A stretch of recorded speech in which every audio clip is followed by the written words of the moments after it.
नमस्कार आदाब। आप देख रहे हैं नारद मुनि लाइव और मैं हूं आपके साथ जुबैर कुरैशी। दोस्तों, नारद मुनि लाइव के खास सेगमेंट फेस टू फेस में आज हम आपकी मुलाकात कराने जा रहे हैं भारतीय पुलिस सेवा के एक ऐसे अधिकारी जो छत्तीसगढ़ में डीजी के पद से रिटायर हुए हैं और अपनी बेबाकी को लेकर हमेशा सुर्खियों में रहें और चर्चित रहें। तो स्वागत कीजिए MW अंसारी साहब का। सर, बहुत बहुत स्वागत है आपका हमारे कार्यक्रम में। धन्यवाद, बहुत शुक्रिया जुबैर साहब। सर, शुरुआत आपसे यहीं से करेंगे कि आप हमेशा अपनी बेबाकी को लेकर सुर्खियों में रहते हैं, चर्चित रहते हैं। अभी जो आपने मुद्दा उठाया है जिसको लेकर आप चर्चा में हैं, सुर्खियों में, कि सैफिया कॉलेज जो राजधानी भोपाल का सबसे पुराना सैफिया कॉलेज है, प्राइवेट कॉलेज है, उसकी बदहाली को लेकर आप अपना एक अभियान छेड़ेंगे। क्या है पूरा ये अभियान और क्या है पूरी मुहिम? देखिए जुबैर साहब, मैं पहली बात तो ये कि फखरुद्दीन शाह यानी फखरू भाई को मेरा बहुत बड़ा सलूट, मैं उनको सलाम करता हूँ मैं, और साथ साथ मुल्ला सज्जाद साहब को सलाम करता हूँ कि 1946 में जो उन्होंने सैफिया सोसाइटी बनाई उसके तहत जो है 1958 में इंटर कॉलेज बनवाया। उसके साथ साथ आज जो है उनके पास 6 इम्पोर्टेंट इंस्टीट्यूशन चल रहे हैं, जिसमें से कि सैफिया कॉलेज खुद है, साइंस कॉलेज अलग से है और लड़कियों का और बच्चों का भी है, और एक सिरोन में भी इनका कॉलेज चल रहा है। उनके पास जो है 50 एकड़ से ज़्यादा ज़मीन है। आज आप देखेंगे कि जब तक फखरू साहब थे वो दिन ब दिन तरक्की कर रहा था, और उनके बाद हालांकि जो भी इंतजामिया कमेटी के लोग हैं, मुझे उसके सदर से या सेक्रेटरी से कोई शिकवा शिकायत नहीं है, लेकिन लगता है कि लगातार ड्यूरेशन होना चाहिए, होता आ रहा है। एक यूनिवर्सिटी को बनाने के लिए 30 एकड़ जमीन की जरूरत होती है। सैफिया कॉलेज जो कोहफिजा में है उसके पास ही 35 एकड़ से ज्यादा जमीन है, जिसमें कि आधी जमीनें जो है कब्जा हो चुकी है, जो कि मेरी जानकारी के मुताबिक, हालांकि मैंने खुद वहां पे चप्पा चप्पा जाके देखा, और जिस तरह की बिल्डिंगें हैं, बिल्डिंगों को देखने के बाद बहुत अफसोस होता है कि उसके बद से बदतर ऐसा कैसे हो गया। एक चीज, अब जो आप सवाल कर रहे हैं कि भाई इसके लिए कौन जिम्मेदार है, देखिए जिम्मेदार तो मैं इसमें देखा जाए तो 3 बड़े इंपॉर्टेंट प्लेयर्स हैं, और वो प्लेयर्स को यूँ कहा जाए कि भाई सैफिया कॉलेज इंतजामिया के लोग हैं, जो सोसाइटी के लोग हैं, उनको कहीं न कहीं उनमें एक एडमिनिस्ट्रेटिव गट्स कह लीजिए या एक मैनेजमेंट की लैक, जो कहते हैं कि मैनेजमेंट को कैपेबल नहीं है, तो उन्होंने उनकी वजह से ये हुआ। दूसरा इंपॉर्टेंट जो चीज़ है, 2000 के बाद से जो सरकार को चाहिए था, जो अनुदान देना चाहिए था, जानकारी के मुताबिक अनुदान देने न देने की वजह से वहाँ पे स्टाफ का अपॉइंटमेंट नहीं हो पाया। उस जमाने में 2000 से तक या 2000 पहले से 150 से ज़्यादा वहाँ पे स्टाफ के लोग थे। आज जो है 25 से 30 स्टाफ है, और जो भी है वहाँ पे स्टाफ जो है, तो वो स्टाफ जो है एक तरह से देखा जाए तो किसी न किसी तरह से वो टेम्पोररी एडहॉकिज्म पे है या रेगुलर बेसिस पे ना होकर उनको पेमेंट पे होता है। तीसरा जो इम्पोर्टेंट जो चीज़ है, ये देखिए मैं बताऊं कि एक समाज का जरूर ये सैफिया कॉलेज है, बोहरा समाज का है। हम तो पूरे भोपाल को, मैं कहता हूं कि भोपाल के वासियों को बोहरा समाज का एहसानमंद होना चाहिए। और कोई भी इंस्टीट्यूशन अगर है, ऐसे अदारे हैं, हॉस्पिटल है, कॉलेजेस हैं, यूनिवर्सिटीज हैं, ये किसी खास मखसूस कम्युनिटी का नहीं होता। अगर आप अलीगढ़ की बात करें, जामिया मिल्लिया की बात करें, तो वहाँ पे भाई सभी जात धर्म के लोग आगे लोग पढ़ते हैं। उसी तरह से यहाँ पे भी सभी जात धर्म के लोग आगे पढ़ते हैं। लेकिन सवाल उठता है कि यही के लोग जो सैफिया के आसपास के लोग हैं, उस जमीन को लोगों ने कब्जा कर लिया। जानकारी के मुताबिक आधे से ज्यादा जमीनें जो है लोगों ने कब्जा कर लिया, और उसको बचाने के लिए किसी ने कोशिश नहीं किया। तो 3 चीजें जो इंपॉर्टेंट जो कहना चाहता हूँ। नंबर 1, सैफिया कॉलेज के जो इंतजामिया के लोग हैं, सोसाइटी के लोग हैं, एक तरह से वो भी जिम्मेदार है। सरकार गवर्नमेंट को जो ऐड करना चाहिए, तो हर तरह से तन मन धन से मदद करना चाहिए था, उसे ऐड बंद कर दिया, उसमें अपॉइंटमेंट्स नहीं हो रहे हैं। उसको और जो ग्रांट ऐड या अनुदान देना चाहिए था वो नहीं दे पा रही है। अब जो कुछ भी है लड़कों के बच्चों के फीस से, या जो बच्चों से जो ये लोग लेते हैं फीस वगैरह जो है, उससे काम चल रहा है। और उसके साथ साथ समाज के लोगों को सामने उभर के आना चाहिए। सर, एक सवाल सा है। हाँ, जी जी ये जी। सैफिया जो कॉलेज है, इसकी 2 ब्रांच है, हमीदिया कॉलेज पर है, कोहफिजा में एक साइंस कॉलेज है, एक आर्ट्स कॉलेज है। और राजधानी का ये सबसे पहला कॉलेज है जो आर्ट्स का कॉलेज था या साइंस का कॉलेज था। सबसे पुराना कॉलेज होता है राजधानी भोपाल का था। इस कॉलेज से बड़े बड़े पॉलिटिशियंस पढ़े हुए हैं जो बड़े भोपाल के हैं। आरिफ अकील साहब की बात करें हम, या दूसरे दीगर नेताओं की बात करें, बड़े बड़े साइंटिस्ट यहाँ से निकले हैं, बड़े बड़े डॉक्टर्स यहाँ से निकले हैं, बड़े बड़े समाज सेवी निकले हैं।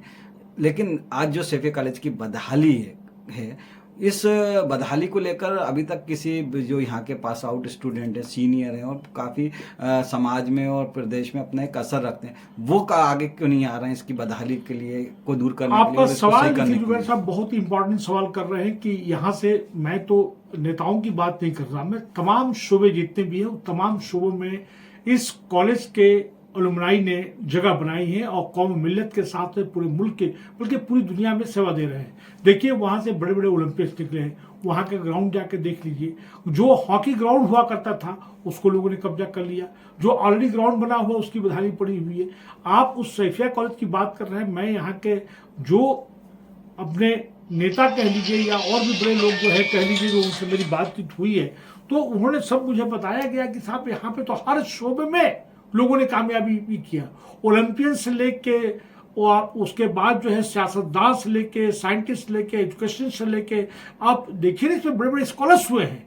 लेकिन तमाम अलुमनाई जो इससे पास आउट है वो और प्लस जो स्टाफ ने जो उससे मुस्तफीद हुए हैं, जिससे फायदा उठाया, वो उनको आना चाहिए इसके बचाने के लिए, बधाने के लिए उसके काम करना चाहिए। आपने बहुत ही इंपॉर्टेंट बात कही, लेकिन मैं बताऊं आपको कि जिस तरह से एक जैन समाज के लोग हैं और भी समाज के लोग हैं तो वो एक पीस लविंग हो, बोहरा समाज के लोग भी पीस लविंग लोग हैं, वो उनको इस तरह से जो जानकारी के मुताबिक कई एक केसेस जो है सुप्रीम कोर्ट से लेके हाई कोर्ट से लेके लोग चला रहे हैं, तो आदमी वो कोर्ट में जाकर मुकदमे लड़ेगा कि उसको इंतजामिया का काम करेगा, इसके लिए तो हम सब लोग जिम्मेदार हैं। मैं आपको एक बात बताऊं कि सैयद अहमद खान का ये कॉल है कि किसी कौम को अगर बर्बाद करना हो तो उसको इल्म से दूर कर दो, जो आने वाली नस्लें होंगी बच्चे वो सभी क्रिमिनल जो है अपराध के काम करेंगे। इसी तरह से अफ्रीका का एक अफ्रीकन कोड कहता है कि अगर किसी को बर्बाद करना हो तो एटम बम की जरूरत नहीं है, उसको तालीम में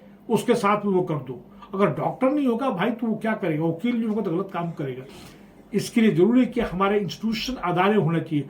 जो भी लोग हैं आपके माध्यम से कह रहा हूं, जिस किसी ने कब्जा किया है तो उनका परिवार तो पल जाएगा, लेकिन आने वाली जनरेशन कम्युनिटी बर्बाद हो जाएगी। और इसमें मैं समझता हूं कि जिस तरह इंसानियत जिम्मेदार है उसी तरह को उसके आसपास लोग जिन्होंने कब्जा किया वो भी जिम्मेदार है और साथ साथ सरकार भी जिम्मेदार है। हम तीनों को भी जिम्मेदार मानते हैं। जी सर, आपकी कभी जो यहाँ के पास आउट स्टूडेंट हैं जो आज सोसाइटी में काफ़ी अहम रोल निभा सकते हैं या कॉलेज की को वापस उसी मुकाम पर पहुंचाने के लिए एक अहम रोल प्ले कर सकते हैं, कभी आपकी उनसे मुलाकात हुई या उनसे इस बारे में जवाब तलब हुआ? सही आपने किया, आपने कल ही एक मीटिंग रखी गई थी जिसमें कि आपके एक्स गवर्नर अजीत कुरैशी साहब भी थे, वहीं पे हैदर साहब भी थे, आपके दीपचंद यादव साहब भी थे और भी मौजूद लोग थे और सब लोगों ने कई एक मुद्दों पे बात की जिसमें कि ये भी बहुत बड़ा मुद्दा था। लोगों ने कहा कि भाई यहाँ पे अगर देखा जाए तो बरकतुल्लाह यूनिवर्सिटी को सेंट्रल यूनिवर्सिटी बनानी चाहिए। लोगों ने यहाँ बात रेज की कि भाई यहाँ पे जो है हाई कोर्ट का बेंच नहीं है, यहाँ पे सब कुछ सरकार का खुद कितना रेवेन्यू जो है यहाँ से कोई अपने मुकदमे लड़ने के लिए जबलपुर से लेके और दीगर जगहों पर जाकर पैसा खर्च होता है। तो यहाँ पे कम से कम एक डीबी डिविजनल बेंच, बड़ा मेजर बेंच की बात नहीं कर रहा हूँ, कॉन्स्टिट्यूशनल बेंच की बात नहीं कर रहा हूँ, या कम से कम to start with circuit bench जो कहलाता है वो बेंच यहाँ पे उनको लगा देना चाहिए, होना चाहिए। और उसमें जो है देखा जाए साथ साथ तो ये सैफिया कॉलेज की भी बात हुई कि भाई सैफिया कॉलेज किस तरह से बद से बदतर होता गया, आज तक यूनिवर्सिटी क्यों नहीं बन पाया। और उसके डिपार्टमेंट की जाके हालत देख लीजिए, आप लॉ डिपार्टमेंट की जाके हालत देख लीजिए, उर्दू डिपार्टमेंट की हालत जाके देख लीजिए, आर्ट्स एंड कॉमर्स की देख लीजिए, लाइब्रेरी की जाके हालत देख लीजिए। तो एक देख के बहुत अफसोस होता है, उसकी जब बहाली देखी जाती है। कुल मिला के ये कहना चाहूंगा कि भाई ये सबकी जिम्मेदारी है कि भाई उस इंस्टीट्यूशन को बचाया जाए। जी आप जो मुहिम चला रहे हैं उस मुहिम में आप सब कामयाब हों और जिस तरह से पूरा सैफिया कॉलेज एक था कि सबसे पुराना कॉलेज जिससे कॉलेज से हाँ बहुत पुराना कॉलेज है, हम लोग की जिम्मेदारी बहुत बहुत बहुत तो शुक्रिया। वापस सर एक सवाल और था आपसे जी जी जी चूंकि अब बात हो रही है, आपने बीच में उर्दू की बात की तो एक आपने उर्दू की बदहाली को लेकर भी एक अभियान छेड़ रखा था कि किस तरह से जो हिंदुस्तान दूसरी हिंदी के बाद उर्दू दूसरी जबान कही जाती थी और आज लेकिन उर्दू अपनी बदहाली पर आंसू बहा रही है। आपका सवाल ये अलग से मुद्दे पे बात करेंगे। देखिए उर्दू की सहाफत, उर्दू को एक तरफ अगर कर दिया जाए और तमाम शुहदा जो मुजाहिदे आजाद है उनको तरफ कर दिया जाए तो उर्दू जो है भारी पड़ेगा, उसका पल्ला भारी पड़ेगा। उर्दू ही भारत है, भारत ही उर्दू है। उर्दू जो है गंगा जमुनी तहजीब है, गंगा जमुनी तहजीब उर्दू है। आज मैं आपको बता दूं, चूंकि आप बहुत बड़े सीनियर जर्नलिस्ट हैं, पत्रकार हैं, आप चला रहे हैं, मैं आपके माध्यम से, मैं आप ही से मैं सवाल कर रहा हूं। मैं उर्दू शहादत में पैदा हुई है, शहादत के बाद पैदा हुई है उर्दू, शहादत में पैदा हुई है। और जितनी भी पत्रकारिता है, जितनी भी सहाफत पैदा हुई है, वो तजारत में पैदा हुई है। तजारत को लेकर याद रखिए, मैं बिजनेस की बात कर रहा हूं। मैं उर्दू के जो पहले सहाफी थे मौलवी मोहम्मद बाकिर, जिसको कि मेजर हडसन ने तोप से बांध के 16 सितंबर 1857 को तोप से बांध को उड़ा दिया गया। और ये जो है 27 मार्च 1822 को बंगाल यानी कलकत्ता में जामे जहानुमा पहला अखबार, जिसके कि चीफ एडिटर हरिहर दत्त थे। आज जो आप बात कर रहे हैं कि भाई उर्दू तो यहीं की भाषा है, यही की तमाम भाषाओं से मिलकर बनी है, ये लश्करी भाषा है। और उर्दू के साथ तमाम स्टेट की जो सूबाई गवर्नमेंट है, तो कोई गवर्नमेंट है, मैं उसमें कांग्रेस उतनी जिम्मेदार है जो कि बहुत दिन से रूल कर रही है। ऐसा नहीं कि मैं बीजेपी की बात कर रहा हूं, मैं कांग्रेस से लेके यहाँ की बिहार की बात करूं, बंगाल की बात कर रहा हूं, मैं तमाम ये उर्दू एकेडमी जो बनी है, इनको इन्होंने प्लेटफॉर्म के तौर पे अपने आप को प्रोपेगेट करने के लिए, पॉलिटिकल एजेंडा को चलाने का काम किया है, न कि उर्दू को प्रोपेगेट का काम किया जाए। आप मध्य प्रदेश में अपनी बात को खत्म करने से पहले बताना चाहता हूं कि उर्दू एकेडमी जो है हर जिले में आज जो है मुशायरा करा रही है। अब बहुत अच्छी बात है, मुशायरा का बहुत बड़ा रोल है, लेकिन जब तक लोग रस्मुल खत उर्दू का अख्तियार नहीं करेंगे, उर्दू में लिखना पढ़ना नहीं सीखेंगे, उर्दू का प्रोपेगेशन नहीं हो सकता। पता चला कि जो निजामत कर रहे हैं उनको रस्मुल खत आता नहीं है। पता चला कि जो शायर साहब है उनका दीवान हिंदी में है, हिंदी से मुझे कोई लर्ज नहीं है, भारत की हमारी ये ऑफिशियल लैंग्वेज है, लेकिन उर्दू तो सेकंड जुबान है। तो आप उसको रस्मुल खत अख्तियार क्यों नहीं कर रहे हो भाई? उर्दू को लेके बहुत से तमाम शेर हमारे पास याद है, क्योंकि तब आपको टाइम नहीं है, इसके लिए अलग से आप बात करेंगे तो मैं उर्दू इस पर बात करूंगा। आप रिवर साहब, आपको बहुत बहुत शुक्रिया सर, आप हमारे साथ जुड़ा, आपने सैफी कॉलेज की जो मुहिम शुरू करी है, सैफी कॉलेज को वापस अपने पुराने जो रूप पे था, उस पुरानी जो उसकी इम्पोर्टेंस थी, उस पर वापस लाने के लिए जो आप कर रहे हैं, और उर्दू को लेकर आप जो मुहिम कर रहे हैं, उसमें अल्लाह आपको कामयाबी दे। और आप हमारे साथ जुड़ा, आपका बहुत बहुत शुक्रिया। दोस्तों, आपको ये इंटरव्यू हमारा कैसा लगा है, उर्दू को लेकर, ये सैफी कॉलेज की बदहाली को लेकर जो हमने सवाल किए रिटायर्ड डीजी MW अंसारी साहब से, वो आपको कैसा लगा, अपनी राय में कमेंट करके जरूर बताएं। और अगर वीडियो पसंद आए तो इसे लाइक करें, शेयर करें। आप हमारे साथ जुड़ा सर, आपको बहुत बहुत शुक्रिया। बहुत बहुत शुक्रिया। God bless you. जय हिंद, जय भारत।